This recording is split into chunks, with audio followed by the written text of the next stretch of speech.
Историята е пълна с календари. Всъщност, историята се корени в най-различни календари. Григорианският календар, на който западният свят и бизнес света обръща внимание, и е календарът, по който се празнува Нова година, 31 декември.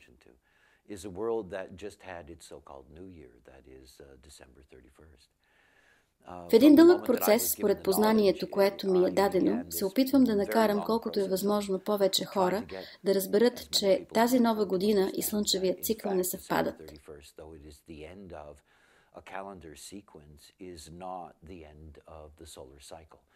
Ние в края на краищата сме планета, зависеща от Слънцето, и се въртим в орбита около това Слънце. Живеем в обусловено от Слънцето поле, обикаляйки около него.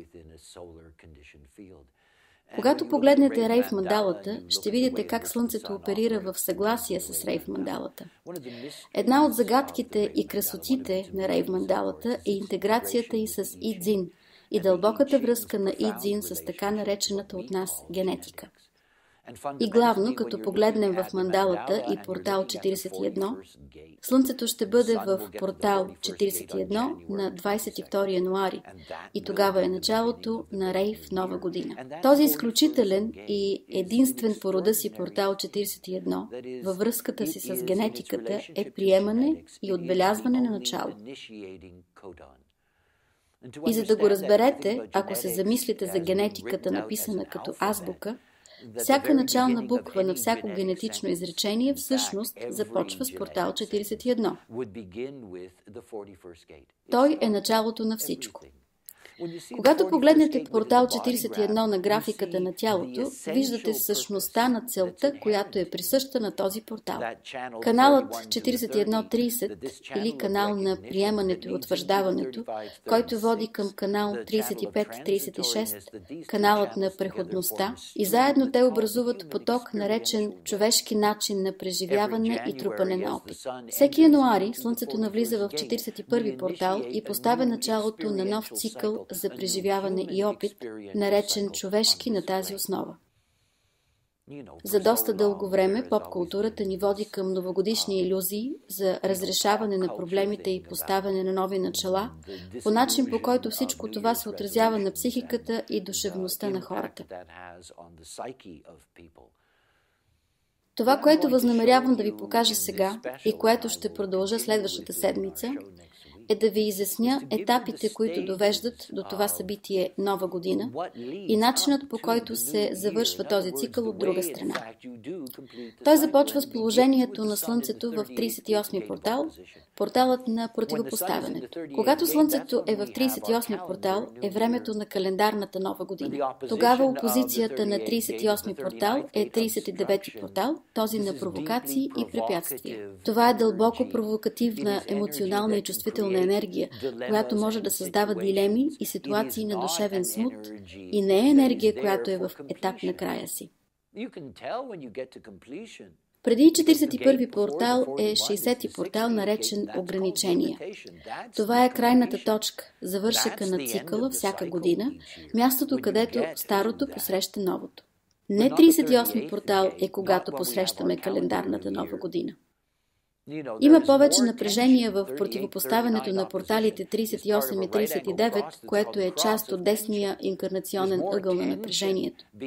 Повече от всяко друго нещо, което се проявява в новогодишната нощ, е напрежението. Истинският процес започва с 54-ти портал и ние имаме част от този процес тази седмица и миналата седмица. Ние сме в отношение с Слънцето, намиращо се в портал 54, порталът на омъжващата се девица, порталът на стремежа и амбицията. 54-ти портал в четвъртата си линия е нещо изключително дълбоко, дълбоко мистична линия, линията на тъма и просветление. В момента, когато Слънцето влезе в 54-ти портал, е време, в което можем ясно да видим нещата. В 38-ми портал, когато посрещаме Нова година, е времето, когато трябва да разберем дали намираме цел в живота. И да не става дума само за цел в живота, но и така в предишния цикъл. Енергията в календарната нова година се оказва, според слънчевия цикъл, че не е време за празнуване и стремеж към бъдещето, а е време да се обърнем назад. Дали нещата бяха както трябва? Станаха ли така както трябва? Намерихме ли цел? Имаше ли дух? Случиха ли ми се нещата? Това е началото на завършване на цикъла. Това е времето, когато започвате да се обръщате назад, започвате да разбирате дали е имало цел, дали преживеният опит ви е изпълнил с удовлетворение и след това навлизаме в 54-ти портал с опозиция 53. 54-ти портал на амбицията и трансформацията. Време е да очакваме с нетърпение новото, към което се стремим. Времето, когато виждаме кои са най-добрите ни съюзници, кои са тези, с които мога да работя, на които мога да се доверя, на които мога да разчитам. Защото това време е ключ към стремеж, към амбиция и трансформация. 53-ти портал, полярност на 54-ти, се отнася до начинания. Това е естественото разгръщане на цикъла. И когато се стигне до най-важното място на Слънцето тази седмица, 61 и 62 портал. 61 портал се отнася до вътрешната истина, а от друга страна, 62 портал, фактите, моля, само фактите. Обръщаме се назад, за да видим дали целта на духа е била изпълнена.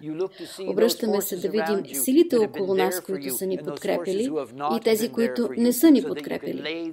Така че на базата на тази равносметка да поставим основата за ново начало. И след това поглеждаш вътре в себе си, намиращото се там вдъхновение, основано на факт и възможност, на собствения ти авторитет, на силата да осъзнаеш потенциала си. И след това се стига до 60-ти портал и просто се оставяш на живота да те доведе там, където трябва. Това е ключа за тая седмица. Седмица за мислене. Ние сме така забързани, че не си даваме сметка да оценим. Сега е време да оцените, ако сте пропуснали да потърсите цел и дух. Ако не сте се обърнали назад, да откриете кои са били до вас и кои не са. Тогава е време да го направите сега. И поставяйки това в перспектива пред вас, ясно да видите към какво ще се насочите. Към себе си в края на краищата. Следва продължение.